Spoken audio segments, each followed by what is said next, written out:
Hello friend, आपके अपने YouTube channel Saransh education point में आपका बहुत बहुत स्वागत है। आज मैं आपके लिए इस वीडियो से संबंधित कुछ प्रश्न लेकर आया हूं जो कि सोशल साइंस से संबंधित है। तो आज का सबसे पहला प्रश्न है कि हड़प्पा सभ्यता में निर्मित भवनों से संबंधित निम्न कथनों में से क्या असत्य है। तो इस प्रश्न का सही उत्तर होगा उत्तर नंबर 3, घरों में स्नानागार एवं कुएँ नहीं पाए गए हैं। अब इनके बारे में जानते हैं। तो हड़प्पा सभ्यता में मोहनजोदड़ो का निचला शहर आवासीय भवनों के उदाहरण प्रस्तुत करता है। इनमें से कई एक आंगन पर केंद्रित थे जिसके चारों ओर कमरे थे। घर सामान्यतः 1 और 2 मंजिले के थे। हर घर का ईंटों से बना अपना स्नानागार होता था। कई आवासों में कुएं भी होते थे। आवासीय भवनों का निर्माण कतारों में किया जाता था। अब बढ़ते हैं अगले प्रश्न की ओर। तो अगला प्रश्न है कि निम्नलिखित सूचियों को सुमेलित कीजिए। एक बार खुद से ही देखिए और खुद से प्रयास कीजिए सूची को सुमेलित करने में। तो इस प्रश्न का सही उत्तर होगा उत्तर नंबर 2, यानी कि 2, 1, 4, 3, यानी कि नर्मदा जो घाटी है वो आखेट तथा संग्रहण है। मगध जो है पहला बड़ा राज्य है। गौड़ा पहाड़ियाँ जो हैं प्रथम नगर हैं। सिंधु और उसकी सहायक नदियाँ जो हैं आरंभिक कृषि हैं।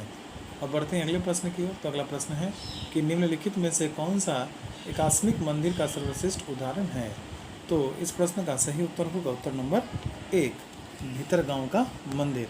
अब भीतरगांव के मंदिर के बारे में जानते हैं। तो भीतरगांव का मंदिर जो है वो उत्तर प्रदेश के कानपुर जिले में स्थित है। यहाँ एक गुप्तकालीन मंदिर के अवशेष हैं जो गुप्तकालीन वास्तुकला के सुंदर नमूनों में से एक है। यह मंदिर एकास्मिक मंदिर का सर्वश्रेष्ठ उदाहरण है।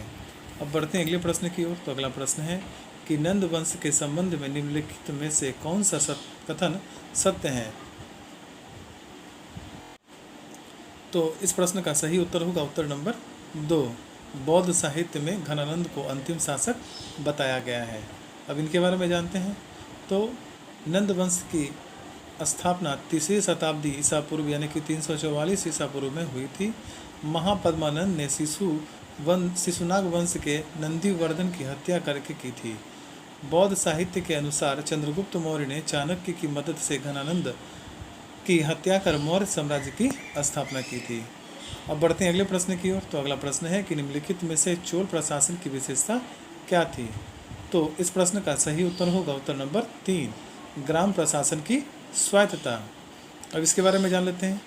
तो उत्तर मेरुड़ अभिलेख से ज्ञात होता है कि पंचायत व्यवस्था यानी कि ग्राम प्रशासन की स्वायत्तता एवं विकेंद्रीकरण का शासन चोलों ने आरंभ की थी। अब बढ़ते हैं अगले प्रश्न की ओर। तो अगला प्रश्न है कि अंतरिक्ष जातियों में शामिल थी। तो इस प्रश्न का सही उत्तर होगा उत्तर नंबर 4, उपरोक्त सभी, यानी कि वे जो चारों वर्णों से अलग थीं, विशेषतः हस्त लिपि शिल्पी व अन्य व्यवसायों के अनुसरण करने वाला जातियाँ, और तीसरा है बहिष्कृत जातियाँ। अब इसके बारे में जान लेते हैं। तो उत्तर वैदिक काल में शूद्र वर्ण में 2 प्रकार की जातियों का आविर्भाव था। कुछ व्यवसाय संबंधित जातियाँ थीं जो व्यवस्थित एवं धनी थी। दूसरी अंत जातियाँ थीं जिनका समाज में अति निम्न स्थान था। इन्हें चारों वर्णों से अलग बहिष्कृत जाति श्रेणी में रखा जाता था।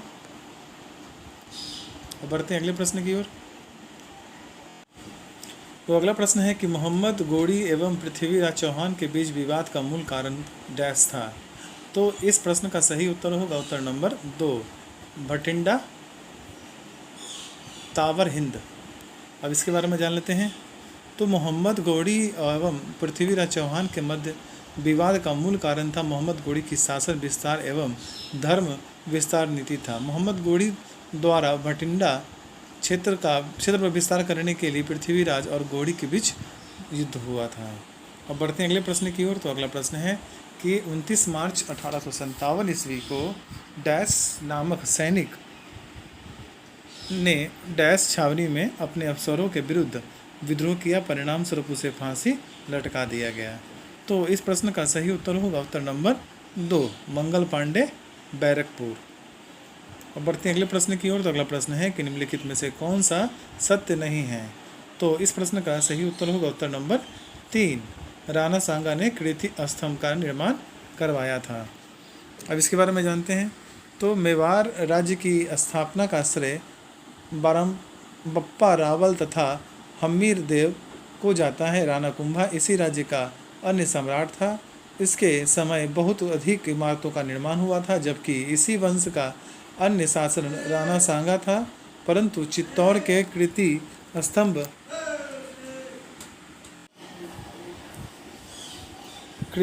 का निर्माण राणा कुंभा ने करवाया, न कि राणा सांगा ने। अब बढ़ते हैं अगले प्रश्न की ओर। तो अगला प्रश्न है कि औरंगजेब ने भवनों का निर्माण सीमित मात्रा में ही करवाया क्योंकि। तो इस प्रश्न का सही उत्तर होगा उत्तर नंबर 4, उसे अपने शासन काल में निरंतर युद्ध करने पड़े। अब बढ़ते हैं अगले प्रश्न की ओर। तो अगला प्रश्न है कि सन 1857 की क्रांति की असफलता का प्रमुख कारण था। इस प्रश्न का सही उत्तर होगा उत्तर नंबर 2, आंदोलनकारियों में लक्ष्य नेतृत्व का संगठन का अभाव था। बढ़ते हैं अगले प्रश्न की ओर। तो अगला प्रश्न है कि स्वामी विवेकानंद के बारे में दिए गए नीचे कथनों में से क्या सत्य है। तो इस प्रश्न का सही उत्तर होगा उत्तर नंबर 4, उन्होंने वेद का अमोघ माना। अब बढ़ते हैं अगले प्रश्न की ओर। तो अगला प्रश्न है कि भारतीय स्वतंत्रता संघर्ष में हरिपुरा कांग्रेस अधिवेशन जो सन 1938 ईस्वी के किस कारण से एक मील का पत्थर साबित हुआ था। तो इस प्रश्न का सही उत्तर होगा उत्तर नंबर 1, एक योजना आयोग के विचार को आरंभ करने हेतु। अब बढ़ते हैं अगले प्रश्न की ओर। तो अगला प्रश्न है कि ब्रिटिश संसद ने साइमन आयोग को किसके पूर्ण निरीक्षण के लिए भेजा था। तो इस प्रश्न का सही उत्तर होगा उत्तर नंबर 3, दीव शासन के क्रियाकलाप। अब बढ़ते हैं अगले प्रश्न की ओर। तो अगला प्रश्न है कि निम्नलिखित में से कौन सा क्रिप्स मिशन के साथ कांग्रेस के आधिकारिक वार्ताकार थे। तो इस प्रश्न का सही उत्तर होगा उत्तर नंबर 1, पंडित जवाहरलाल नेहरू और मौलाना आज़ाद। अब बढ़ते हैं अगले प्रश्न की ओर। तो अगला प्रश्न है कि भूगोल का चतुर्थ आयाम किसे कहा जाता है। तो इस प्रश्न का सही उत्तर होगा उत्तर नंबर 4, समय। अब बढ़ते हैं अगले प्रश्न की ओर। तो अगला प्रश्न है कि निम्नलिखित में से कौन सा स्थल मंडल की स्थिति का सही ज्ञान कराता है। तो इस प्रश्न का सही उत्तर होगा उत्तर नंबर 2, भूपटल व उत्तरी मेंटल। अब बढ़ते हैं अगले प्रश्न की ओर। तो अगला प्रश्न है कि पवनों द्वारा अनेक अपरदनात्मक स्थलाकृतियाँ का निर्माण किया जाता है। निम्न में से कौन सा पवन द्वारा अपरदनात्मक स्थलाकृति नहीं है। तो इस प्रश्न का सही उत्तर होगा उत्तर नंबर 2, प्लाया। अब बढ़ते हैं अगले प्रश्न की ओर। तो अगला प्रश्न है कि निम्नलिखित में से किस प्रक्रिया द्वारा वायुमंडल मुख्यतः गर्म होता है। तो इस प्रश्न का सही उत्तर होगा उत्तर नंबर 1, लंबी तरंग धैर्य वाले स्थलीय विकिरण से। अब बढ़ते हैं अगले प्रश्न की ओर। तो अगला प्रश्न है कि खनिज संसाधन की दृष्टि से भारत का सर्वाधिक महत्वपूर्ण भौमिकीय क्रम है। तो इस प्रश्न का सही उत्तर होगा उत्तर नंबर 4, धारवाड़। अब बढ़ते हैं अगले प्रश्न की ओर। तो अगला प्रश्न है कि हिमालय एवं गिरिपाद के सहारे भूकंपों की सर्वोत्तम व्याख्या की जाती है। तो इस प्रश्न का सही उत्तर होगा उत्तर नंबर 1, प्लेट विवर्तनिक के संदर्भ में। अब बढ़ते हैं अगले प्रश्न की ओर। तो अगला प्रश्न है कि निम्नलिखित सूचियों को सम्मिलित कीजिए, एक बार खुद से देखिए और बनाने का प्रयास कीजिए। तो इस प्रश्न का सही उत्तर होगा उत्तर नंबर 3, 2, 1, 3, यानी कि ए का 2 यानी चंबल का यमुना, और बी का हो जाएगा 1 यानी कि सोन का गंगा, और सी का हो जाएगा ब्रह्मपुत्र। अब बढ़ते हैं अगले प्रश्न की ओर। तो अगला प्रश्न है कि निम्नलिखित में से कौन सा एक युग सुमेलित नहीं है। तो इस प्रश्न का सही उत्तर होगा उत्तर नंबर 2, दक्षिण पूर्व रेलवे भुवनेश्वर। अब बढ़ते हैं अगले प्रश्न की ओर। तो अगला प्रश्न है कि भारतीय कृषि में 2 महत्वपूर्ण निर्णायक कृषि आदान जिनका अत्यंत विवेकपूर्ण ढंग से उपयोग करना चाहिए हुए हैं। तो इस प्रश्न का सही उत्तर होगा उत्तर नंबर 3, मिट्टी व जल। अब बढ़ते हैं अगले प्रश्न की ओर। तो अगला प्रश्न है कि भारतीय उद्योगों से संबंधित निम्न कथनों में से कौन सा कथन सही है। तो इस प्रश्न का सही उत्तर होगा उत्तर नंबर 1, भारत के सार्वजनिक क्षेत्र में आधारभूत भारी उद्योग हैं। अब बढ़ते हैं अगले प्रश्न की ओर। तो अगला प्रश्न है कि भारतीय रिजर्व बैंक से संबंधित निम्नलिखित कथनों का अध्ययन कीजिए तथा असत्य कथन का चयन कीजिए। तो इस प्रश्न का सही उत्तर होगा उत्तर नंबर 2, यह मुद्रा आपूर्ति को नियमित करता है। अब बढ़ते हैं अगले प्रश्न की ओर। तो अगला प्रश्न है कि किसी देश की वास्तविक आर्थिक समृद्धि का सबसे उपयुक्त मापदंड है।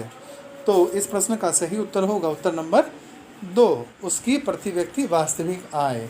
अब बढ़ते हैं अगले प्रश्न की ओर। तो अगला प्रश्न है कि भारत में वित्त आयोग का मुख्य कार्य है।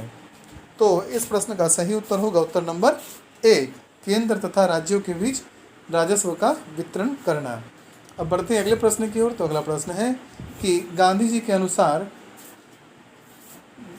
तो इस प्रश्न का सही उत्तर होगा उत्तर नंबर 4, सभी कथन सत्य हैं। यानी कि शिक्षा का मूल उद्देश्य प्रतिष्ठा और स्वाभिमान का भावपूर्ण जीवित करना होना चाहिए।